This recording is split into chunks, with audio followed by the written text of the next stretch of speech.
প্রতিযোগী সংখ্যা 2048।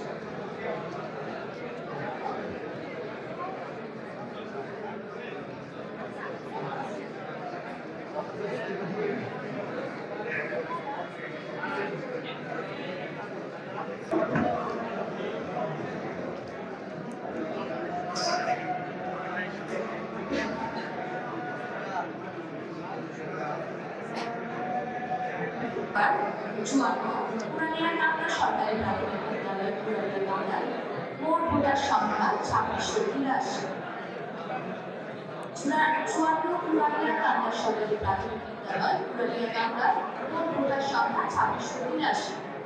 প্রতিদ্বন্দ্বী প্রার্থী মোহাম্মদ ইলিয়াসউদ্দিন কাপুর পেয়েছেন 0 ভোট, মোহাম্মদ মাহমুদুর রহমান প্রতীক পেয়েছেন 0 ভোট, মোহাম্মদ রাশিদুল ইসলাম রাশিদ দাঁড়িওয়ালা প্রতীক পেয়েছেন 1355 ভোট, মোহাম্মদ নিখুন সাদারবি প্রতীক পেয়েছেন 2 ভোট, মোহাম্মদ শফিকুল ইসলাম মাসুদ মোটরসাইকেল প্রতীক পেয়েছেন 137 ভোট, সানসিলা জেবিন ভাগশেষ প্রতীক পেয়েছেন 135 ভোট।